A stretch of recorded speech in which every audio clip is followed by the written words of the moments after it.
pourquoi et comment pardonner à la personne qui t'a fait du mal. D'abord, pourquoi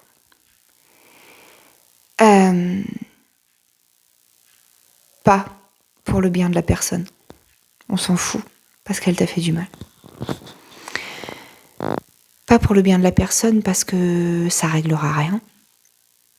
Mais pour toi, pour trouver la paix, pour trouver l'harmonie à l'intérieur de toi et arriver à être enfin serein, sereine, pour arriver à te remettre à vivre, pour arriver à refaire confiance à toi et à la vie. J'ai pas dit que c'était facile, mais c'est nécessaire. En restant dans la colère, en restant dans la déception et en restant dans le déni. Ouais, il y a du déni, j'avoue. Ça va être dans le comment, ça. Tu te fais du mal à toi, en fait, en restant là-dedans. Tu te fais souffrir parce que tu t'empêches de vivre, tu t'empêches de respirer, tu t'empêches d'être, tout simplement. Donc l'idée, c'est juste de pardonner en disant « Ok ». Répète juste cette phrase. Chacun fait du mieux qu'il peut. Avec son niveau de conscience et son niveau d'intelligence. Chacun fait du mieux qu'il peut avec ce qu'il a à l'intérieur de lui au moment où c'est vécu. Sois sûr que cette personne comme toi avait fait du mieux que vous pouviez de toute façon, parce qu'on fait toujours du mieux qu'on peut. Dans les relations, surtout dans les réactions, dans tout ça, on fait toujours du mieux qu'on peut sur le moment. Il n'y a aucun moment où tu te dis « Oh, bah l'idéal serait que je fasse ça, mais franchement, tu sais quoi, fuck, non. » Non, jamais. Tu réagis juste avec ce qu'il y a à l'intérieur de toi sur le moment. C'est après que tu peux prendre du recul. En pardonnant et en arrivant à prendre les leçons de ça et arrivant à faire différemment les fois d'après, justement, mais en ayant vu ce qui se passait en toi. Mais pour ça, c'est ça en fait. Comment pardonner ? Peut-être que si la personne en face t'a fait du mal, fort, c'est peut-être qu'elle avait déjà commencé à dépasser tes limites avant. Tu vois ? C'est peut-être qu'il faut accepter que tu as laissé faire déjà certaines choses avant et que du coup la personne, tu sais, comme un enfant qui cherche les limites, tant que tu lui dis rien, il va plus loin, il va plus loin, il va plus loin. Et si tant que tu le stoppes pas, il se dit bah ça passe, on fait, ça passe, on fait. Peut-être accepter que tu as une part de responsabilité aussi là-dedans, en n'ayant pas posé tes limites pour ton respect, pour ce que tu peux supporter ou pas. Parce que tu sais forcément où ça va te mener à un moment donné, mais tu le fais pas parce que tu as peur qu'on te déteste. Tu préfères qu'on te fasse du mal à toi plutôt que toi faire du mal aux autres. C'est peut-être difficile à entendre, et c'est totalement inconscient chez toi. T'inquiète pas, c'est totalement inconscient. Mais bien souvent, c'est ça. On préfère que les autres nous fassent du mal, parce que de toute façon, on a l'habitude. C'est comme d'habitude, de toute façon. Mais en aucun cas, on a envie de poser des limites parce que les gens, ils vont nous le reprocher. On prend le risque qu'on nous aime pas, on prend le risque qu'on nous dise « franchement, c'est pas juste ce que tu fais ». Et on n'a pas envie de vivre la culpabilité. Alors du coup, on préfère rester en... Désolée, le mot il est un peu dur, mais c'est vrai. En victimisation un petit peu. Pour se dire, voilà, moi j'ai rien fait de mal. Mais putain, qu'est-ce que t'as mal en fait ? Et c'est dommage. Peut-être si t'avais juste posé des limites, tu te serais aperçu que cette personne-là, si elle n'était pas capable d'entendre tes limites, si elle n'était pas capable de t'entendre dans ton respect et de te respecter, c'est juste qu'effectivement, elle n'était pas faite pour être dans ta vie de toute façon. Alors t'as beau dire que tu souffres que cette personne soit pas là et qu'elle s'est moquée de toi, mais de toute façon, il fallait pas qu'elle reste, parce qu'elle en avait rien à faire de ton respect. Elle a même pas essayé de le comprendre et de l'entendre. Mais parce que toi, tu n'as pas mis non plus tes limites. Après, pour arriver à avoir ta part de responsabilité là-dedans, parce que, comme je dis toujours, quand il y a des gens qui te font souffrir comme ça, Encore un coup, comme toujours, je parle toujours des relations aux autres, mais c'est la même chose, que ce soit au travail, de l'amitié, du sentimental, c'est la même chose. Il n'y a aucune différence, zéro différence. C'est toujours le même schéma, c'est toujours la même chose. Tu peux te voir dans toutes tes relations, tu dois faire certainement la même chose avec tout le monde. On fait tous ça. C'est comme ça en fait.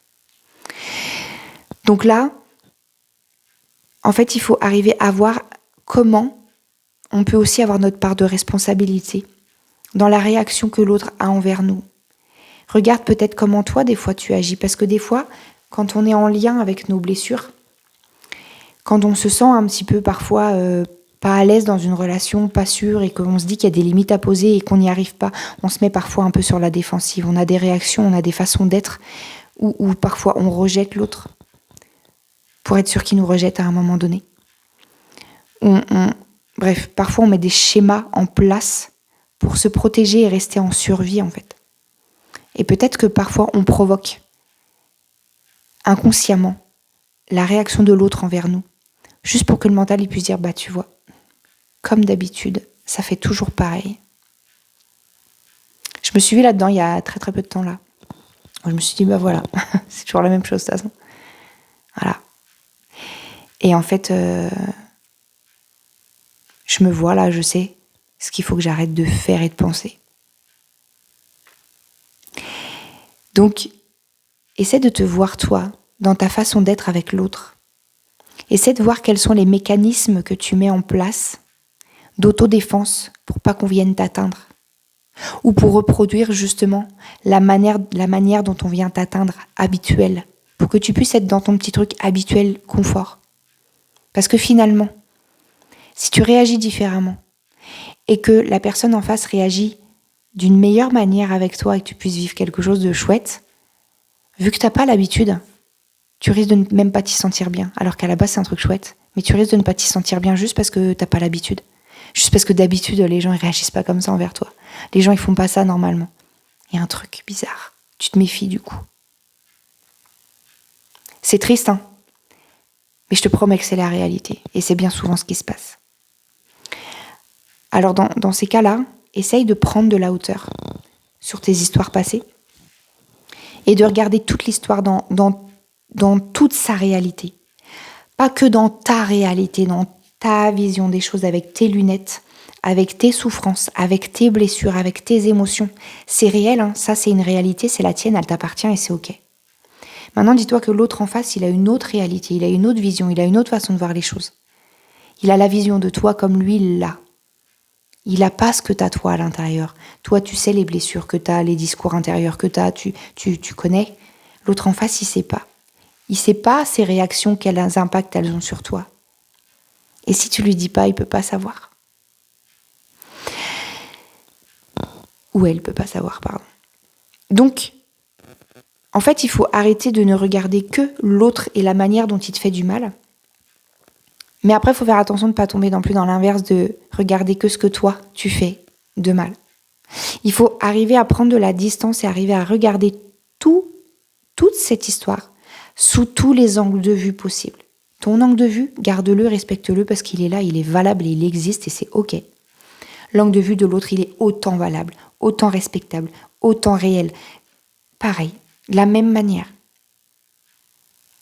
C'est pour ça qu'à un moment donné, pardonne-toi parce que tu as fait du mieux que tu pouvais, avec ta vision qui est valable.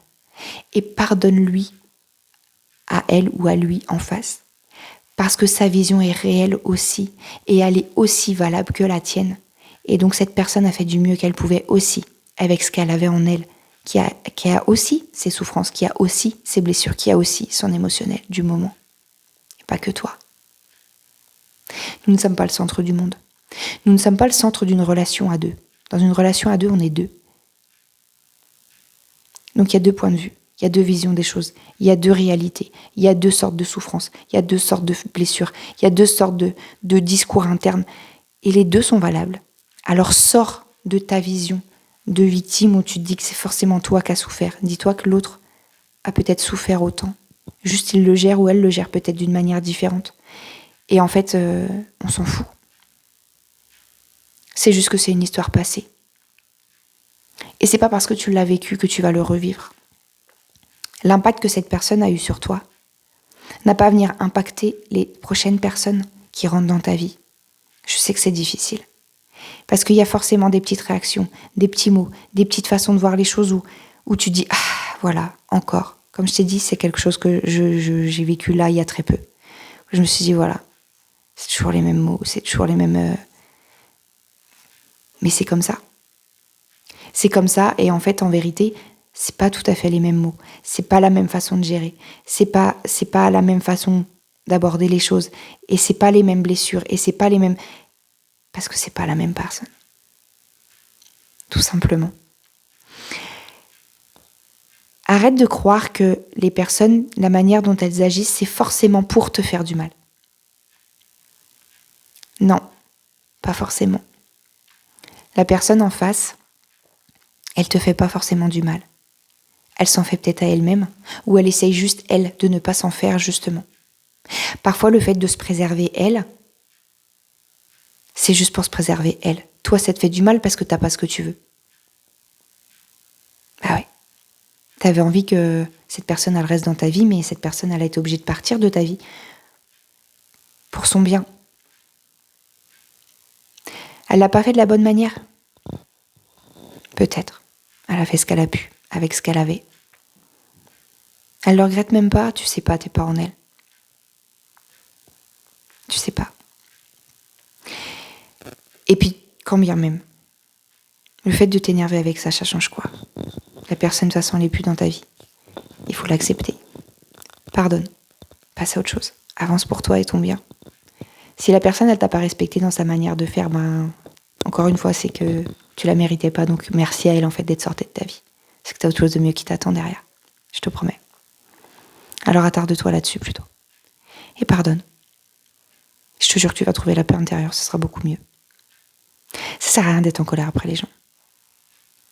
Voilà. Maintenant, je peux comprendre. Il y a aussi les gens qui viennent te faire du mal pour te faire du mal. Il y en a des comme ça, oui. Si, ça existe, vraiment. La plupart des gens, non, ils font des choses pour eux, du mieux qu'ils peuvent avec eux. Et toi, tu te sens agressé, toi, tu te sens blessé, mais c'est pas forcément le leitmotiv de la personne en face. Par contre, il y en a, si, c'est vrai. Alors ceux-là, tu les envoies se faire foutre avec perte et fracas et tu les sors de ta vie, vite. Parce que ceux-là, effectivement, ils vont te faire souffrir. Donc, si tu les gardes dans ta vie, c'est un choix. Mais derrière, c'est pas la peine de venir pleurer, quoi. Je suis désolée de le dire, mais c'est vrai. Ces gens-là, il faut les envoyer foutre et puis c'est tout, quoi. Voilà. Voilà. Bonne journée. À bientôt.